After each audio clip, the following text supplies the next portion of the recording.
Ah, my ear! Why is it so loud? Apparently people have sleep through fire drills in the past. It gets really bad when that happens. So it's loud to wake people up? Wait a minute, this is a corporation. How are you guys letting your employees sleep on the job? What? I can't hear you. I said... Huh? The alarm is finally over. Ah, my ears are still ringing. Let's go back inside the office and continue our conversation with before. Alright, let's move on to Green Lantern.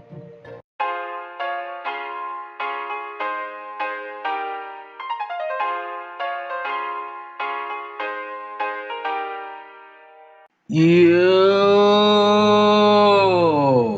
What's good, everyone? It's your boy Jig D back here with another special video. Like before, I hope everyone enjoyed that mini script I made. No offense to Warner Bros. I know it's been a very long time since the last DCEU video, and honestly, I'm sorry. But it's okay because now I'm back for part 2 of Phase 1 for the DCEU Remake. Now to refresh y'all's memory, watch this. First, I won't be using the movies that came out as part of the DCEU about my version, but I will be using them as reference. Number 2, I will be describing how the movie should be in terms of what ideas it could have and what things it could establish for its characters. But we're not be going to super detail like creating an entire script for it. No.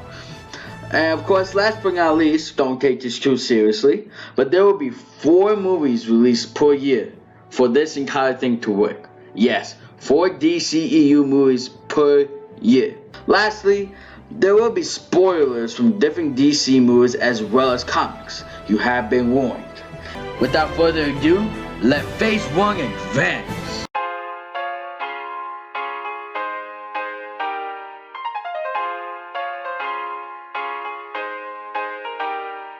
Now, Green Lantern is very important because just like the MCU going to the galaxy, it was world building.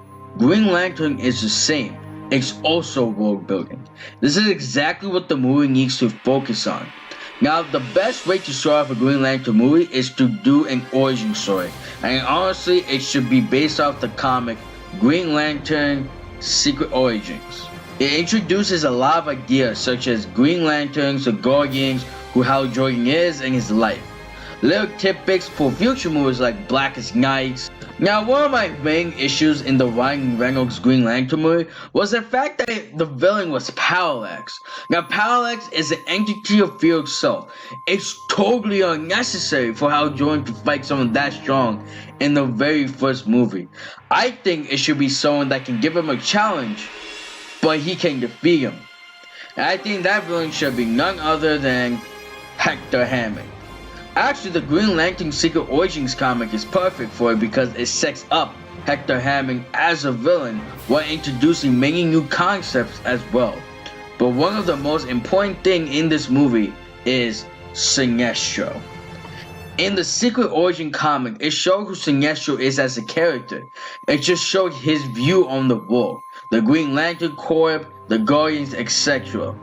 Not fully, I like to add, it's just hinting. My main point is that the characters need to be established and the Secret Origin does that perfectly. Green Lantern, in short, needs to come out in winter 2021.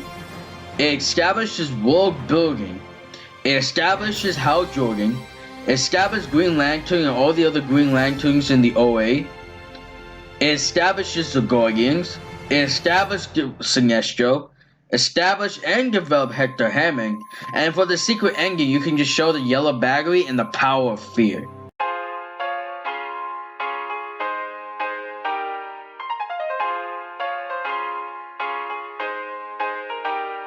The next Batman movie that I think should be done is based on the famous Batman comic, Arkham Asylum, a serious house on a serious street. This story was absolutely phenomenal because it takes place in the already established Gotham, Gordon, Batman, and Batman villains that happened to be in the previous movie and reinforces it. For this movie in particular, it truly reinforces the idea that just like the inmates that Batman puts in Arkham Asylum, he himself also belongs in Arkham Asylum. just like the rest of them.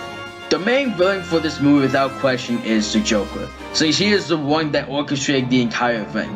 Throughout the comic, he has to fight many known Batman villains such as Killer Croc, Mad Hatter, Clayface, and Two-Face. Now Two-Face is a special case because in the comic, he had some very streetman situation that was going on which kind of messed him up. But for this version, it should change him a bit, but it shouldn't be to the extent of the comic. And there's a reason for that we'll get to later. You could also have Harley Quinn as well. Even though she wasn't in the comic from the previous movie, it should just establish she needs to be there. Like, it depends on who you establish. Like, who you establish in the previous movie in terms of villains and stuff, they should most likely be here in this movie as well. Give or take. Like, it's up to how the film director wants to do it. Another thing that this comic establishes incredibly is Arkham Asylum, by itself making it into a character. I don't want to get into too much detail, but just note that this should be the climax of the movie, so just follow the comic and you'll be fine. Batman Arkham Asylum, in short, is a movie that comes out in spring 2021.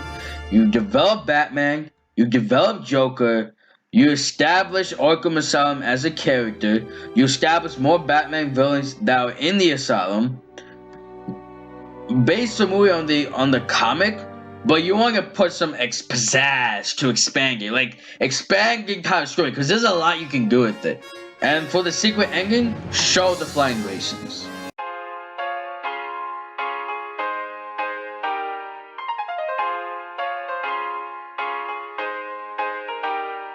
The next Superman movie is very simple to do. Of course, you still want to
Yang, make it all dramatic or whatever.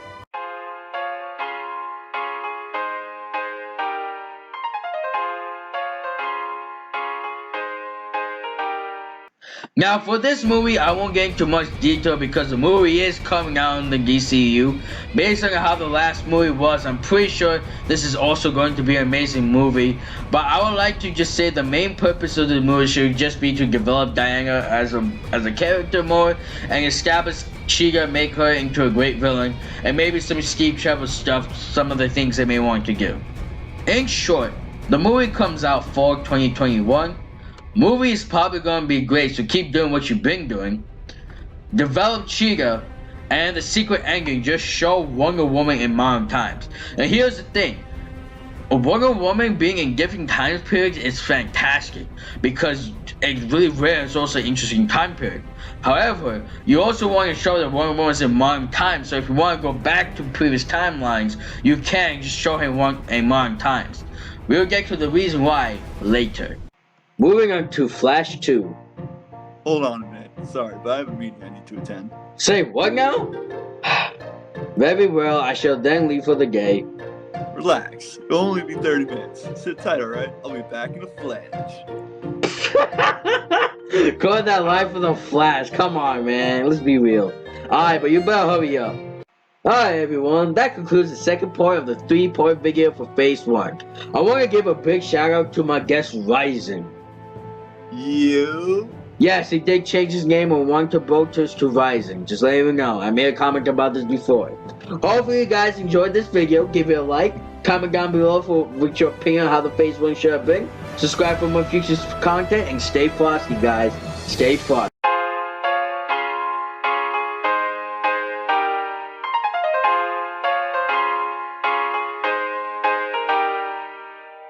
Moving on to The Flash 2. Oh, that was terrible. I mean, yo, that space was too bad. It's too long. On to The Flash 2. I was like... Sorry. I got too excited. Yeah, you did get too excited. Okay. Let's restart that time thing.